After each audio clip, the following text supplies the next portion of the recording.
Reaching out. At the end of my long and stressful freshman year, I was thankful for many things.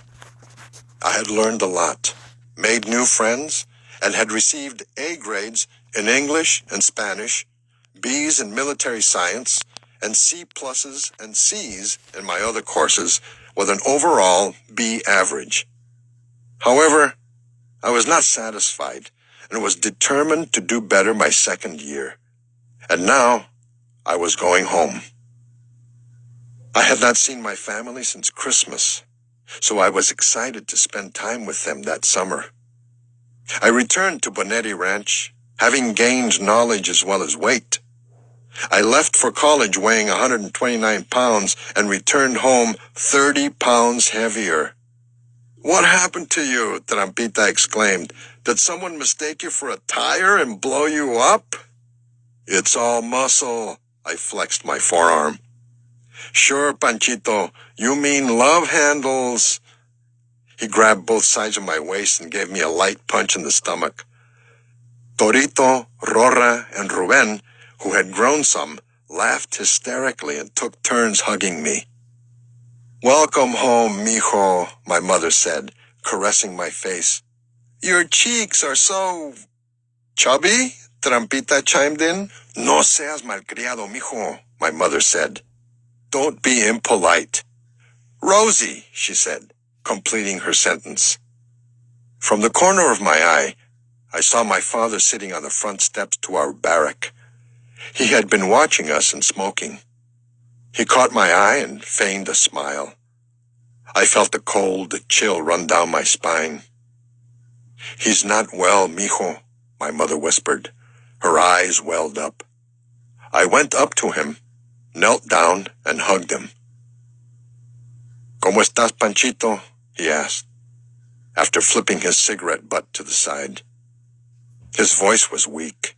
His feeble body seemed to disappear in his baggy and faded clothes. "I'm fine, Papa. It's good to be home." "Is it?" he asked, straining to stand up. I did not respond. I knew how he felt about my leaving home. He did not like for our family to be apart. It upset him to see Roberto leave our home when he got married, and he was saddened when I went away to college. "Why don't we all go in and have dinner?" my mother said. "I cooked Panchito's favorite meal, carne de puerco con chile, frijoles, and fresh flour tortillas." "I missed your cooking, Mama." The cooking at the university was too bland. As we sat at the table, I noticed that the linoleum floor, which we had put together with scraps of different colors and shapes we had found in the city dump, was worn out. The cupboard, which divided the kitchen and dining area, was broken. Roberto had made it in his high school woodshop class, and he had built a planter on top and filled it with plastic flowers. The artificial plants were now gone. At supper, my mother, brothers, and sister asked me endless questions about college, just like they had at Christmas time. Again, I told them about Smokey, my classes, and my professors. My father was silent and distant. As he shifted his body, trying to find a comfortable position, he dropped his fork. No sooner had it hit the floor than he asked for someone to pick it up. "No hay nadie que lo recoja," he said. "Is there no one to pick it up?" Torito, who was sitting next to him, quickly reached down to get it.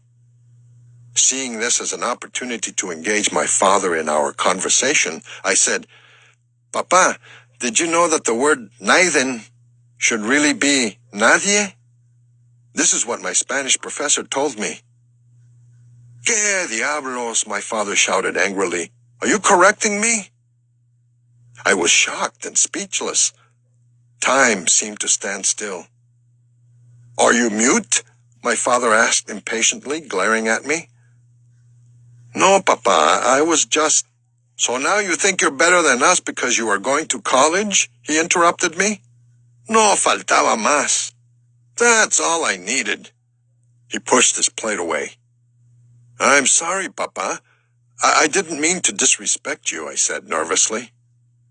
My mother signaled for me to be quiet and said tenderly, "Is your food cold, viejo?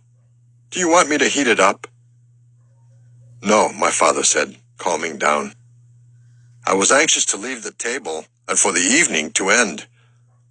"Tomorrow I start work at dawn," I said, rubbing my hands under the table. "I'd better unpack and get to bed early." My father glanced at me and gave me a slight grin. I sighed in relief. He then motioned for me to give him a hand in getting up. "My back is killing me," he said, bracing himself on my shoulders. I walked him to his bedroom and helped him get into bed. My mother came in with a glass of water and 2 aspirin pills, which she handed to him. After he took them, he placed the half-empty glass underneath the bed because he believed it kept away evil spirits. "This is your home, Panchito," he said softly. "I know," I said, glancing at the image of the Virgen de Guadalupe hanging on the wall above his bed. That evening, while my brothers and sister did their homework at the kitchen table, I took a walk around the ranch. The sun was just beginning to disappear. Bonetti Ranch, like my family and me, had both changed and stayed the same. The dilapidated army barracks that Bonetti, the owner of the ranch, bought after the Second World War and rented to migrant farm workers, remained the same. Looking like victims of the war themselves, the dwellings had broken windows, parts of walls missing, and large holes in the roofs. Weeds invaded the old, rusty pieces of farm machinery scattered throughout the ranch. The potholes in the dirt path that circled the front of the barracks were larger and deeper. Bony and mangy stray dogs roamed the ranch, scavenging for food from the 3 large oil barrels that now served as garbage cans for the residents. The paint on the outside of our barrack, which was about 30 feet wide by 60 feet long, our family lived in half of the building, which was partitioned into 2 bedrooms and a kitchen, was cracked and chipped, and the front screen door was torn. Our outside toilet, which we shared with our neighbors, leaned to one side. The shed on the side of our house, where we took baths in a round aluminum tub, was in need of repair, and the water was oily and foul-smelling, like rotten eggs. As the coastal fog rolled in and covered the valley like a large gray sheet, I felt chilly and went back inside and got ready for bed. My mother, father, and sister slept in one room. My 3 younger brothers, Trampita, Torito, and Ruben, slept in the second room, in a twin bed next to mine, which I had shared with Roberto before he got married. The next day and for the rest of the summer, I worked again for the Santa Maria Window Cleaners, the janitorial company that employed me during high school. It was the same company that Trampita worked for after I left for college, so he could continue helping to support our family. That summer, Trampita and Torito picked strawberries for Ito, the Japanese sharecropper. As usual, my old job was routine and tedious. In the early morning every day, I cleaned the Western Union before it opened at 7, and Betty's Fabrics. I then helped Mike Neville, the owner of the company, clean houses, doing windows, washing walls, stripping and waxing floors. In the afternoons, I worked alone, cleaning and scraping paint off windows, appliances, and tile counters in the newly built apartments near Hancock College. In the evenings, I cleaned the gas company on Main Street, and late at night, twice a week, the Standard Oil Company. I worked 70 hours each week, and the money I earned helped my family make ends meet. Unfortunately, I had little time to spend at home. As time went by, though, I did not mind this too much because of my father. His dark moods, which worsened every day, were quickly dominating our lives. He regularly complained about everything and criticized everyone, especially my mother. Often, he stayed in bed all day and refused to shave, eat, or talk to anyone. At times, he locked himself in a storage shed that was in the middle of the ranch where Bonetti kept building supplies. None of us felt relaxed or happy around him. But we continued praying for him and being respectful.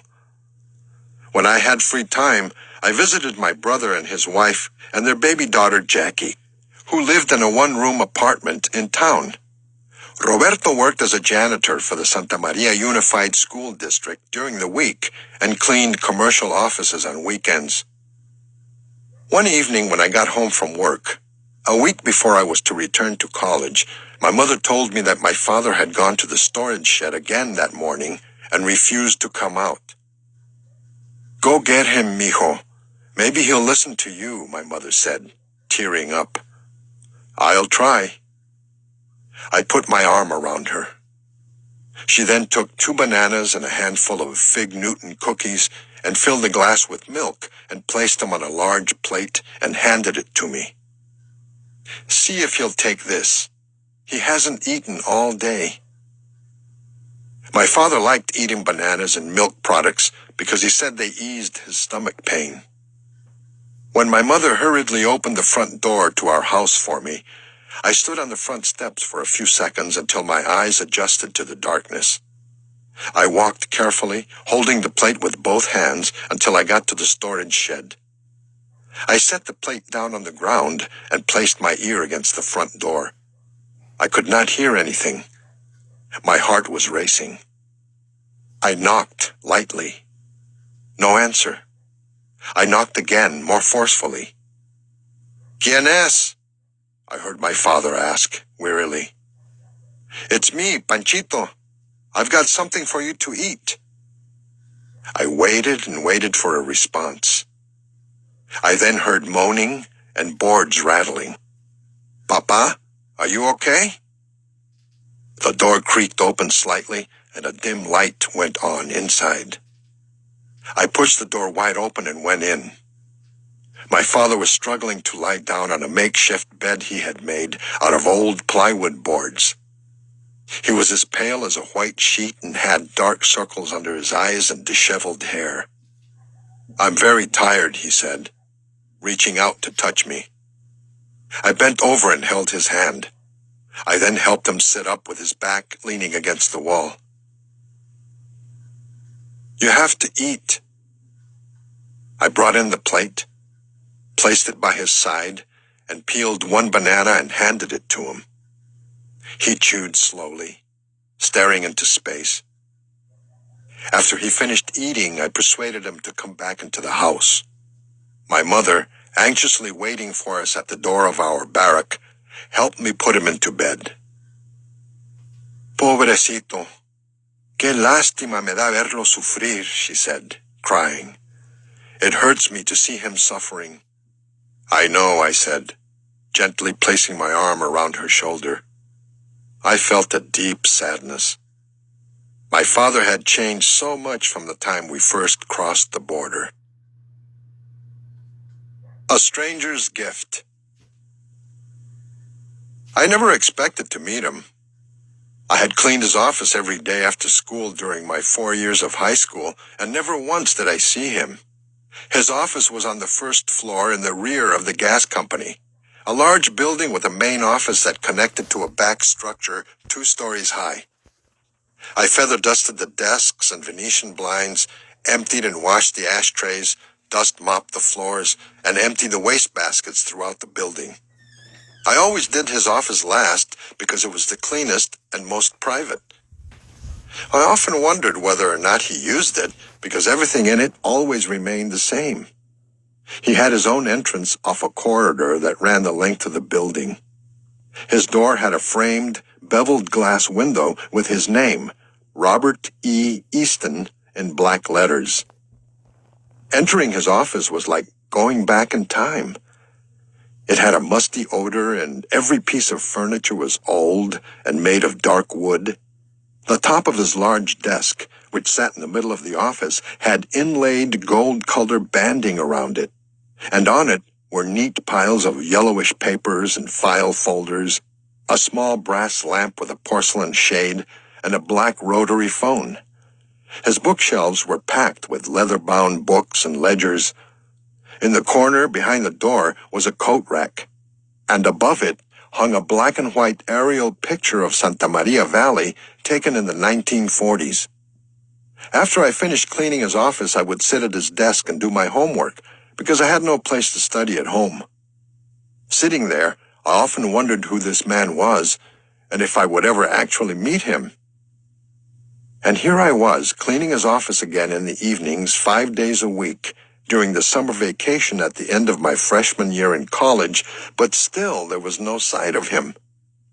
Then, one Friday evening, Mike Neville, the owner of the Santa Maria window cleaners, asked me to help him strip and wax the floors of a commercial building and postpone cleaning the back building of the gas company until the following day.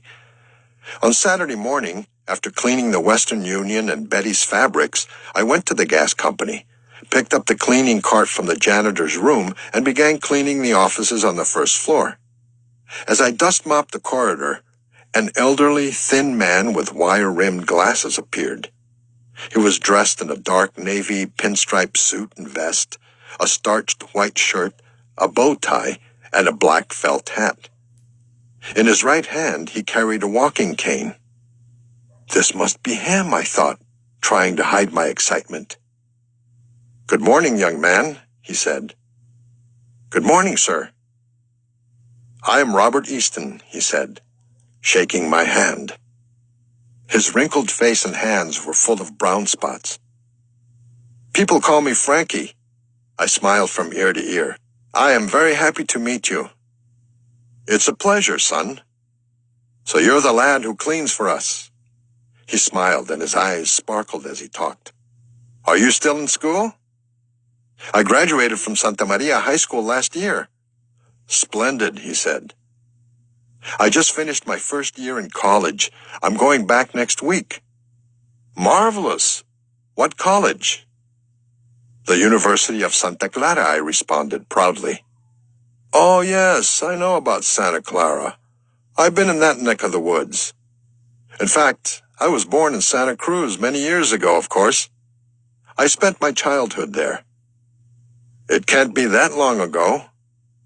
"Oh, it was, son. I was born in 1875, and if my calculations are correct, I am 87 years old. But I'm still standing," he said, chuckling. He switched his cane to his right hand and shifted his weight. "University of Santa Clara. I remember when it was a football powerhouse back in the 30s. It won the Sugar Bowl in 1936 or 37. I can't recall the exact year." "It was around that time." I pretended to know something about it.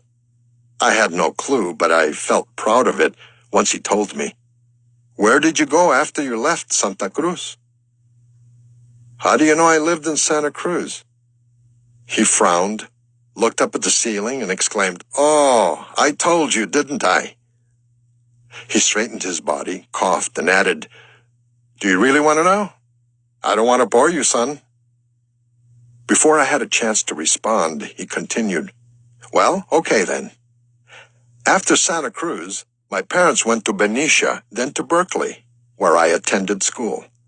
He paused, shifted his weight to his other leg, and looked at me intently, as though to make sure I was listening and really interested in what he was saying. I took a step closer to him. "I then went to Cal, and after I graduated from there, I worked for a contracting and field surveying firm for 2 years." "So when did you begin working for the gas company?" "Oh, that's a long story," he said, taking a deep breath and continuing. "Before I got involved with the gas company, I organized the home telephone and telegraph company. The year was 1907, and 2 years later, in 1909, February of 1909 to be exact, I was one of the co-founders of the gas and power company, which became the Santa Maria Gas Company." "So you have been working here for over 50 years?" "Not exactly. I retired as president of the company when it merged with the Southern Counties Gas Company in 1941. He paused, looked away, and added, "Alas, now I am completely retired, but I keep my office and come in once in a while." His voice trailed off, and he had a sad look on his face. "I like your office." I wanted to cheer him up. "In fact, I was about to tell him that I used his office to study, but I changed my mind. He might not have liked that. What were you going to say? Pretending to attempt to recall, I touched my chin with my right index finger, looked up, and after a few seconds I said, I forgot. I forgot what I was going to say. I laughed nervously. Oh, you're too young to be forgetting things. He smiled, but his grin quickly disappeared. Forgive me for saying so, son, but I noticed that your gums are very red. You need to see your dentist. Instinctively, I covered my mouth with the palm of my hand. I've never been to a dentist. I was embarrassed. Oh, dear. We must take care of this. I was surprised he did not ask me why I had never seen a dentist. I figured he must have guessed the reason. Come, I want you to meet Mary, my secretary. I'll have her make an appointment with my dentist to see you. She's in my office waiting for me. I was completely taken by surprise. Struggling for words, all I could say was, Thank you, Mr. Easton. He hobbled back to his office and introduced me to Mary, a friendly, elderly lady who was about 15 years younger than Mr. Easton. A few days later, Mary left me a message at the gas company indicating that she had made an appointment for me to see the dentist the following Wednesday, and to meet her in front of the main office at 3 o'clock in the afternoon on that day. She picked me up right on time. On the way to the dentist's office, she told me that she had retired at the same time Mr. Easton stopped working for the gas company. As a favor to him, she took care of his personal business and drove him to his office once in a while since he could no longer drive. She waited for me at the dentist's office while I had a cavity filled and my teeth cleaned.